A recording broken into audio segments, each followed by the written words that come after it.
There are things you feel in your bones before you can put them into words. I've lived long enough to know the difference between worry and knowing. What I had that Thursday evening wasn't worry.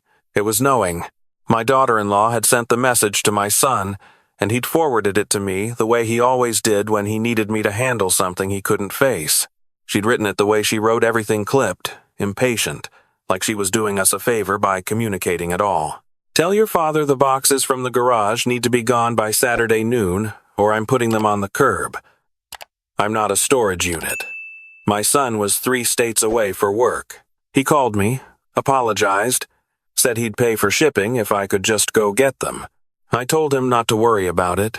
I said I'd go Saturday morning. But I didn't go Saturday morning. I went Thursday night. I couldn't explain it to you then. I still struggle to explain it now. My son had been divorced from Renee for 2 years. The split had been bad, the kind of bad that leaves marks on everyone who witnesses it. The court had given her primary custody of the girls, my granddaughter Lily, who was 10, and my granddaughter Emma, who had just turned 7 the spring before the divorce was finalized. My son fought for more time. He got every other weekend and Wednesday evenings. Renee made the Wednesday evenings difficult from the start. There was always a reason. A school project, a stomach ache, a scheduling conflict she'd forgotten to mention. I'd raised concerns twice. Once to my son, who told me I was seeing things that weren't there because I'd never liked Renee. That was partly true. I hadn't liked her, but that wasn't why I was concerned, and I told him so. The second time I raised it to his attorney, who said without documented evidence there was nothing actionable. I wrote that word down. Actionable. I kept it in my head like a stone in my shoe. So when Thursday came and I was sitting in my kitchen looking at that forwarded message, something shifted in me. Not urgency, exactly. Quieter than that. More like a door opening in my chest that I hadn't known was closed. I got my keys. I told myself I was just getting ahead of it. Getting the boxes Thursday meant I didn't have to rearrange my Saturday. That's what I told myself. The drive to Renee's house took 40 minutes. She'd gotten the house in the settlement, a fact my son still couldn't talk about without his jaw tightening. It was a corner lot, 2 stories, with a detached garage in the back and a wooden fence around the yard. I knew the property well. I'd helped my son replace the back fence boards 2 summers before everything fell apart. I pulled onto the street and cut my headlights before I turned the corner. I didn't do it on purpose. My hand just reached for the switch. Later I would think about the way your body sometimes decides things before your mind catches up. The house was lit up. Living room windows bright, television flickering blue behind the curtains. A truck I didn't recognize was parked in the driveway. Renee had been seeing someone. My son had mentioned it once bitterly, then never again. The truck had a dented rear bumper and a dream catcher hanging from the mirror. I notice these things the way you notice details when something in you is paying close attention. I parked half a block down and sat for a moment. I wasn't sure why I wasn't pulling straight into the driveway. I told myself I was just gathering myself. An old man's hesitation. But I got out of the car quietly and I walked toward the property line rather than the front door, and I think some part of me already understood that I wasn't here for boxes. I came around the side of the house. The garage sat at the back of the lot, separate from the house, and the small side door to the garage was closed. There was no light coming from under it. The yard was dark except for the porch light above the back door of the house, which threw a pale yellow circle over the steps and not much else. I stood at the corner of the fence and I listened. The night was quiet. Traffic from the main road 2 blocks over. A dog somewhere. The sound of a television through the back wall of the house muffled laughter, a commercial jingle. Then I heard it. It was faint enough that I told myself I'd imagined it. A small sound, rhythmic, like someone tapping on something hollow. I stood very still, and I waited, and it came again. 3 taps. A pause. 3 taps. It was coming from the garage. I crossed the yard in the dark, staying close to the fence line. The side door to the garage had a padlock on it. I hadn't noticed that before. I didn't think it had ever had a padlock before. It was a combination lock, the kind you could buy at any hardware store, snapped through a hasp that looked newly installed. The screws were clean. No rust. I pressed my ear to the door. "Hello?" I whispered it. I don't know why I whispered. "Is someone in there?" Silence, then a small voice, barely a breath. "Grandpa?" I went cold from the top of my head to the soles of my feet. That was Lily's voice. "Lily." I kept my voice low. "Lily, it's me. I'm here. Grandpa." Her voice cracked on the second syllable. "Grandpa, don't let her hear you." I looked at the padlock. I looked at the hasp. I was 63 years old and I hadn't been in a fight since I was 25. But I will tell you that in that moment I felt something I can only describe as ancient. I found a concrete block near the fence that had been sitting there for years, ever since my son had planned a garden bed he never built. I picked it up. I struck the hasp twice, and on the second strike the screws pulled clean out of the door frame, old wood, soft with age. The door swung open. The garage was dark. The smell hit me first close air, something sour, and underneath it something I recognized without wanting to. The smell of a space where a person has been for a long time. Lily was in the far corner. She was curled against the wall with her knees pulled to her chest and her arms wrapped around them. She was wearing the same yellow sweatshirt she'd had on in the photo my son had sent me from his last visitation almost 3 weeks ago now. Her hair was matted. She had a sleeping bag on the floor beneath her and an empty water bottle on its side next to her feet. I crossed the garage and I knelt down beside her and I put my hands on her face and I looked at her. She was thin. Her cheeks had hollowed in a way they shouldn't on a 10-year-old's face. There was a bruise on her forearm, yellow-green and fading, shaped like a grip. "Can you walk?" I asked her. "Are you hurt anywhere that makes it hard to move?" "My legs fell asleep," she said. I'm okay, Grandpa." I was already pulling out my phone. My hands were shaking. I got to my contacts and I stopped. I need to explain why I stopped. People would ask me this later. A detective asked me this, carefully. The way you ask someone a hard question when you need the answer to not be the wrong one. "Why didn't you call 911 immediately?" Because I had tried the system before. Because I had filed a concern with Child Protective Services 14 months earlier, a documented concern with dates and details, and they had come out, and they had spoken to Renee, and they had closed the case. Because my son had hired an attorney who told us that without physical evidence, allegations from a grandfather who, in Renee's words to the court, had always interfered in the marriage, would be difficult to act on. Because I was standing in a dark garage with my granddaughter, and the woman who had put her here was 30 feet away in a lit house with a man I'd never met, and I didn't know what she would do if she heard sirens before I had Lily safe. I needed Lily out first. That was the only thought I could hold on to. Get Lily out, then call. "Come on," I said. "Put your arms around my neck. I've got you." She wrapped her arms around me and I lifted her. She was lighter than she should have been, and I got her to her feet and held her while the feeling came back into her legs. She winced, but she didn't cry. She was quiet in the way children are quiet when they've learned that making noise has consequences. We were almost to the door when she grabbed my arm. "Grandpa," her voice was very small. "Don't look in the other corner." I stopped. There are moments in a life that divide everything into before and after. You don't always recognize them as they're happening. This one, I recognized.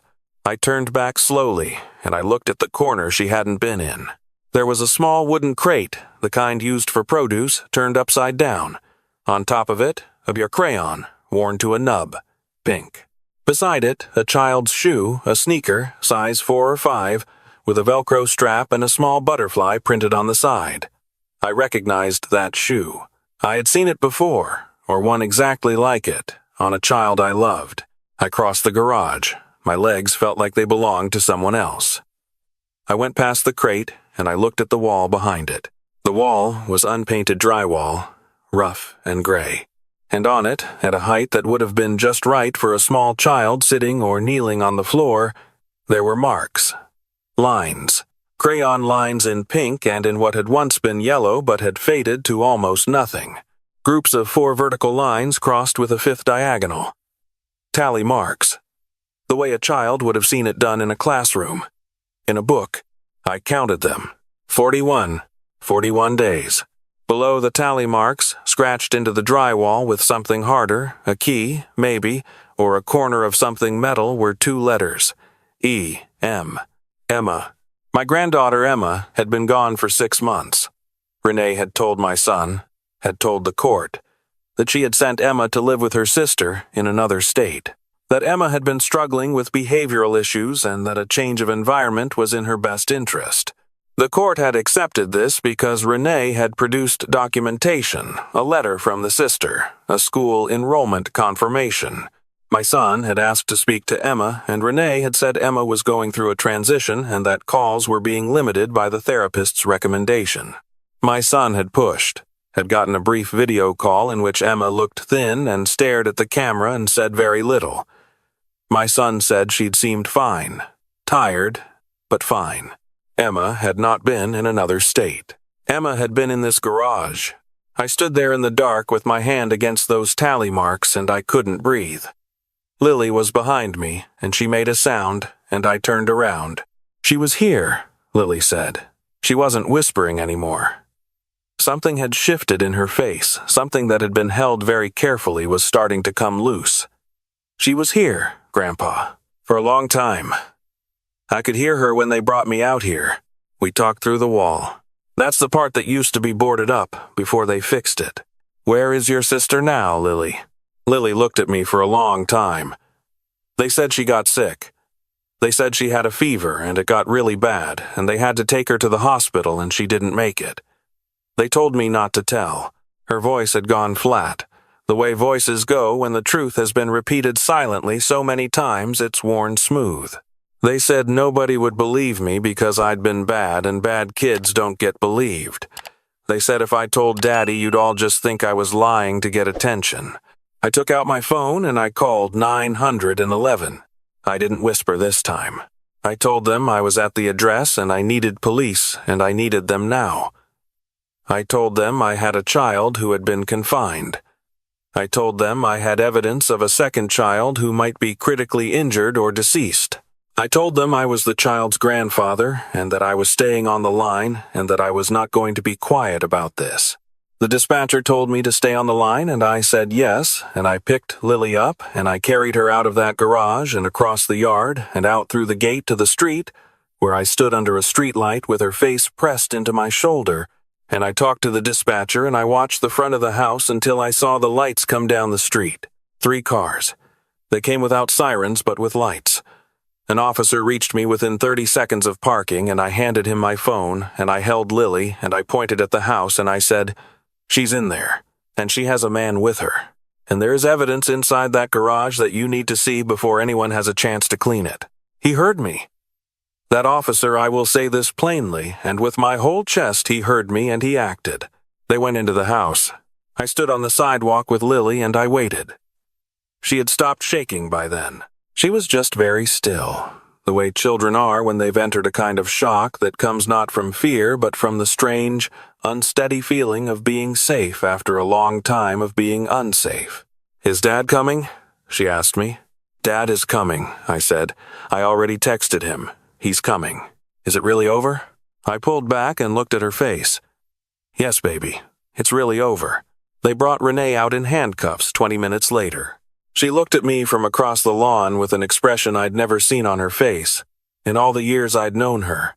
Not anger, not contempt, both of which I'd seen plenty, but something that looked like calculation. Still calculating, even then. Still running numbers. The man from the truck, I would learn later, his name was Marcus, that he'd moved in 7 months ago, that he had a history of his own, that a thorough search would make very plain, came out separately, also in handcuffs, arguing loudly that he didn't know anything about any of it. A statement that the contents of his phone would later disprove comprehensively. A detective named Paulson took my statement in the back of a car. She was young, thorough, and she asked every question without making me feel like the answer was predetermined. When I got to the part about having reported concerns 14 months earlier and having been dismissed, she wrote something in her notebook and circled it. I appreciated that. They found Emma through a series of hospital records that the detectives accessed within 24 hours. She had been brought to a hospital 60 miles away in the late fall, listed under a different spelling of her last name. She had been admitted with pneumonia and severe malnutrition. She had survived barely, and she was in the foster care system in a county 2 hours from where we lived. She did not know her father had been looking for her. She had been told she was given up. When my son walked into the hospital room where Emma was, this was 4 days after Thursday night, I was in the hallway. I didn't want to crowd the moment, but I could see through the small window in the door, and I watched my son, who is a grown man who has always tried very hard to be held together, put his face in his hands and come completely undone. And Emma, who was 9 years old and had spent the better part of a year being told she was unwanted, looked at her father for a moment like she wasn't sure she was allowed to trust it. And then she reached out and put her small hand on his arm. I had to look away. Not because it was bad, because it was the most overwhelming thing I had ever seen, and some things are too full to look at directly. Lily spent 2 nights in the hospital for observation, treatment for mild dehydration and a nutritional deficit, and the documentation of her injuries. The bruising on her arm was consistent with what the medical examiner's report would later describe as repeated physical restraint. There were older marks too, paler, in various stages of healing. The doctors noted them all. Everything was documented. The investigation took 4 months. I testified twice, once in a preliminary hearing and once at trial. Marcus's attorney attempted to argue that he had lived in the home but had limited involvement with the children, a position that collapsed almost immediately under the weight of text messages between him and Renee discussing, in specific and unambiguous terms, how to manage the girls. The word manage appeared in those messages 47 times. The prosecutor read them aloud in the courtroom, and I watched the jury's faces, and I watched the jury's faces change. Renee was convicted on multiple counts, including child endangerment, false imprisonment, and a charge related to Emma's medical situation that I won't go into detail on because the details are hard to carry. She was sentenced to life without the possibility of parole. Marcus was convicted on multiple counts as well. His attorney pushed hard for a lesser sentence on the grounds that Renee was the primary actor. The judge was unimpressed. He received 40 years. No parole eligibility for the first 25. My son moved back to our state. He bought a house with a yard. The girls have their own rooms. Lily has filled an entire shelf of her bookcase in the 8 months since she came home. Emma started 4th grade in September, and her teacher told my son at the first conference that Emma was one of the most determined students she'd ever had. She said it like a compliment. It is the highest compliment I have ever heard. I think about Thursday night a lot. I think about what would have been different if I had gone Saturday morning the way I planned. Lily had been in that garage for 11 days at that point. She had water, not enough, and minimal food left. She told me later that she had started to wonder, by Thursday, whether anyone was coming. She had not started to believe it yet. She was still in the wondering stage. 11 days, going on 12. I don't consider myself a particularly intuitive person. I'm an old man who worked in facilities management for 30 years and who likes woodworking and can't figure out the new television remote. I don't have gifts, I don't have powers, I don't have anything I would describe as special instinct. What I have is 63 years of paying attention. My son asked me, a few weeks after everything, why I'd gone early. I told him about the message, about the drive, about cutting the headlights. I told him about the concrete block and the hasp and the moment I heard Lily's voice through the door. He listened to all of it, and then he sat quietly for a while. You always knew something was wrong, he said. I didn't listen to you. You listened, I said. You just didn't know what to do with it. Neither did I at the time. I should have pushed harder. We both should have. And we'll carry that. But what we do with what we're carrying is the part that still matters. He nodded. He didn't say anything else. Emma doesn't like to talk about the garage, which is her right, and we do not push. She talks about other things, school, books. A girl in her class named Priya, who she has become close friends with. The dog my son got them in October, a beagle mix named Captain, who sleeps at the foot of Emma's bed every night without fail. She talks about the future with a specificity that tells me she is building it out in her head, constructing it piece by piece, which is what you do when you've been in a place where the future wasn't guaranteed. There is a night that stays with me more than the rest. About 6 weeks after Thursday, after the arrests, after the girls were home, after the first court date and the second, and the long procedural machinery had started grinding forward, I went over to my son's house for dinner. The girls were doing homework at the kitchen table while he cooked. I sat in the living room and I could see them from where I was sitting. The two of them bent over their work, the dog sleeping under the table between their feet, the ordinary golden light of a kitchen on a weeknight. Emma looked up from her paper and saw me watching her. She didn't look away. She looked at me for a moment with those eyes that have seen more than a 9-year-old's eyes should hold, and then she smiled. Not a big smile. A quiet one. The kind that means something specific, something between two people who understand each other. I smiled back. I still carry the weight of 14 months of not doing enough. I will carry it for the rest of my life, and I don't think I should put it down. But alongside that weight there is something else, something I didn't have a word for until recently. Lily gave me the word without knowing she was doing it. She was talking about something else entirely. Something about school.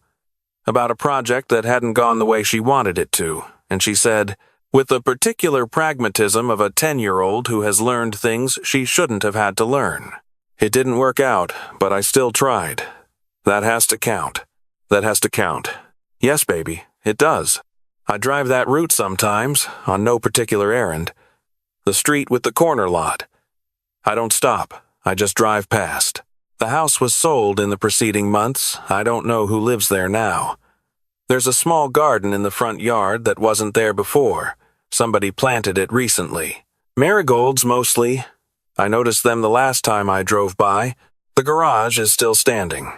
I imagine it will be for a while. Wood and drywall hold memory differently than people do indifferently, without grief, without the weight of knowing what they once contained. Somewhere on that interior wall, underneath whatever the new owners may have done to it, those tally marks are still there. EM, scratched into the surface, faded pink crayon lines counting the days. 41. Emma doesn't know I know about those marks. I haven't told her. I have let her have her future without requiring her to narrate the past on my timeline. But I think about them. I think about a 7-year-old in the dark, counting. Maintaining that small order in the middle of disorder. Keeping track, because keeping track meant she was still here, still present, still refusing to stop counting. She is still here. I went on a Thursday when I was supposed to go on a Saturday, for reasons I still can't fully articulate, carrying a feeling I couldn't name. And she is still here. That is the whole story. That is the truth of it. I am not a hero. I'm a grandfather who was late enough to miss things for over a year and, in the end, just early enough to matter. The difference between those two things is something I will spend the rest of my life sitting with, and I would not have it any other way. Some debts you don't pay off. You just carry them forward, and you make sure they're worth carrying. Somewhere, a beagle named Captain is asleep at the foot of Emma's bed. I know. I do.